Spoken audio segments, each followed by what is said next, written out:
Hello to all my perseverance pioneers. So, some of the most significant agreements in history, mind you, have been forged quietly. But this time, the world is watching, and it's watching an unprecedented opportunity to unfold itself within the United States, within the world, and between the two countries in conflict. So, on August 15th in Alaska, it's just been named that the American and Russian presidents will meet face to face to discuss a peace deal that could end the war in Ukraine and redefine Europe's security landscape. Now, I want to be very clear. These talks and these negotiations have been strenuous, stressful for everyone that's been involved. Everybody remembers the Trump-Zelensky meeting in the White House, kicked him out, bring him back in, had a harsh relationship, tweets were traded online, harsh conversations. Now here's where we are. The US president has tied his political legacy on getting this peace deal agreement in action, while Russia's leader sees a chance to gain and secure his nation's strategic positioning for years to come. That strategic position after years of grinding conflict over the past number of years. I think everybody's in agreement. We want to see the killing end. It's just the way it is. Could this be the diplomatic turning point of the 21st century? A bold step that through harsh negotiations and strenuous processes halts everything and halts this devastating war and reshapes the global balance? Or will it be remembered as just a high stakes gamble that altered in an already entrenched war and entrenched us even more into this never ending conflict? But the course of history forever. Either way, the summit is happening. There is a location that's named. The talks are in motion, and the world is preparing for what could be. And this could lead to the end to the Russian-Ukraine conflict. I think everybody is in agreement on that. But this could be the most consequential handshake in a generation. To understand the stakes, we have to retrace the steps that led us to this moment, frankly, and led us to where we are right now. So as many people on media and news have named this war, basically it's the endless war. For years, the conflict in Ukraine has been locked in, whether it's been happening in front of our eyes or not. It's a deadly stalemate along a 1,000-kilometer front that has seen the deaths of many Russian and Ukrainian troops. The toll has been catastrophic. Tens of thousands of lives lost. We have to ask ourselves, for what? We're in the year of 2025 over a land dispute. We need to get past that. Millions displaced and entire cities reduced to rubble. It has triggered Europe's largest refugee crisis since World War II. We have to be honest about that. There's no denying that fact. This war has devastated both the Russian people and the Ukrainian people and their economies as well. Ukraine's GDP collapsed by nearly 30% in the first year of this conflict, and reconstruction will take, and I don't know if it's unprecedented to say, but hundreds of billions of dollars, quite frankly, that the U.S. already has shelled out. Russia has been cut off from much of the global economy, undersweeping everything that's been happening with undersweeping sanctions, relying on a handful of trading partners to basically stay afloat and help fund their war machine. High energy prices have offered much assistance to Russia. You could say that over the past number of 3 or 4 years has offered temporary relief, but the long-term strain on both economies is unmistakable. This war can't continue.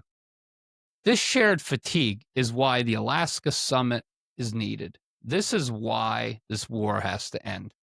It is possible at all that both sides now face the reality that a pure military victory is just unlikely on all fronts. Previous strategies like arming Ukraine to the hilt, giving them weapons what they need, isolating Russia, prolonging the conflict without actually creating conflict or us engaging in it directly or indirectly, without creating that clear path to get this peace deal or resolve. The willingness to engage directly marks a shift from confrontation to the search for a actual tangible resolution to this situation. So here's what I wanted to highlight. With the current administration, there is a lot. The driving force behind this summit is basically the new president's belief that leader to leader negotiation is the best way to resolve it, not foreign dignitaries coming between it. He has long argued that complex global conflicts can be solved with direct decision makers getting into a room and not coming out until there's an agreement passed. In that same room, bypassing all the layers of diplomatic bureaucracy and protocol through basically his career. He has favored personal engagement over the traditional orthodoxy, the alliance building, and I think it's yielded some impressive results. It's been critical of NATO at times, spending and skeptical of how much they're actually doing to help prevent these conflicts, and endless U.S. foreign commitments that there's just like a trough bucket where we just keep throwing money and nothing ever happens to the situation. On the campaign trail, it repeatedly promised that could end the Ukraine war, and maybe it can be coming into flourishing. And I think everyone would like to see that. The whole world would like to see it, frankly. So the deadline he had set is passed, and that's crucial. The central idea, rapid, decisive talks, has been deployed for some time now and has remained. But with this new Alaska summit, maybe the summit could reflect the philosophy in action. Move fast, cut through all the bureaucracy, and aim for a lasting peace deal that'll have both of these nations at peace, deliver results, and of course, stop the killing of Russian soldiers, Ukrainian soldiers, and people just caught up in this horrible conflict. So the president has a chance to not only stop the war, but to secure a place in history along some of the architects of these peace deals and just getting these conflicts to end. And like we keep saying, who wouldn't want to see that? Who wouldn't want to walk away from a term in office saying, I ended that?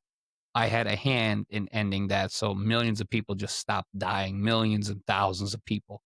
For Ukraine, the stakes are immense.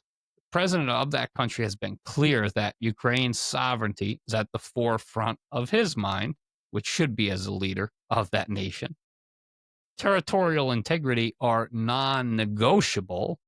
And I'm just seeing some other things come across on the news sphere that he's even rejecting to have that deal, if that was to be a peace talk deal of land trading. See, this is the type of things that really set back these negotiations and they really set back progress. But it's all part of negotiation. So the constitution in Ukraine forbids giving up land, and the country has fought relentlessly to defend the region for the past number of years and even prolonging that. Still with that, a possibility of a ceasefire is difficult to ignore. This has been long needed to get these two sides to actually come to the table and hammer out a deal. Ukraine remains uncertain of the outcome in the talks, but wants a lasting peace. One would argue that the silence and the guns have to be drawn down to actually begin building a path to peace. Zelensky has spoken of a just and lasting peace that preserves his country's future and sovereignty and independence, signaling that a settlement, if it meets the standards of what his country is seeking, the conditions could be acceptable. But that's what we're going to find out this Friday. That's what we're going to find out in Alaska. So Kiev's challenge will be to ensuring that any deal between President Trump, President Putin, is also acceptable by him and the standards and the deals and the guidelines that he ensures. So it reflects the sacrifices and secures the future of his country. The fact that the global conversation has shifted from, whether the talks will actually happen to now the talks are happening, not just between diplomats, but between two superpower leaders, which might actually produce itself a sign of forward movement. Again, progress in real time. So what each side wants any conflict resolution in a law school class or any kind of business deal, the sides always want something. So Putin's, the president of Russia, aims are clear. Recognition of Russian control over the territories that its annexed, claimed, invaded, guarantees that Ukraine will remain outside NATO, and relief from sanctions. For the President of the United States side, the objectives are just as defined. First of all, it's a dramatic end to the war, a dramatic diplomatic win, reduced U.S. involvement in the war to begin with, especially on the economic side, and proof that high-level personal talks can succeed where traditional diplomacy has fallen flat on its face. We've seen that over the last 4 years. It's failed, frankly. Possible outcomes range from a ceasefire based on the talks of that meeting and current front lines phased, troop withdrawals, and just treaties being signed. I think everybody wants to see that. And new security guarantees for Ukraine short of joining NATO or becoming a member of NATO. None of these are certain, but the fact that they are being discussed openly says that things are actually happening. That shows that the Alaska summit is different from these backdoor channel meetings that could actually produce more than symbolic gestures. We're talking real, tangible results. The location is rich with symbolism. Want to go back to when Alaska, once a Russian territory, now a U.S. territory state, serves as a reminder that history can transform over time and adversaries into trading partners, and perhaps much more than that, collaborators of, and I think that's what everybody wants to see at this point. And the potential of where this can go, it has unlimited potential. So this could have the potential for a breakthrough, but we want to be real skeptical here. Things like this have happened, not between the two leaders of the nations, but backdoor deals have been talking of how these talks are coming, and it's being sorted out. We want to refute that here. Even the president has said it himself. I'm not as hopeful. I am real skeptical. And we've been in talks like this before. I want to see what's going to happen. So if the Alaska talks result in a deal that halts the fighting, agrees to the first ever ceasefire of this conflict, it will be one of the most significant diplomatic breakthroughs in recent memory and recent history. It would prove that the years-long bureaucratic way of even these entrenched conflicts can now move towards a resolution looking at this through a whole different lens. When leaders take the risk of direct engagement, things happen. But we can't ignore the dangers. The dangers are real. A poorly structured agreement could lock in a frozen deal, which could be even worse for both countries.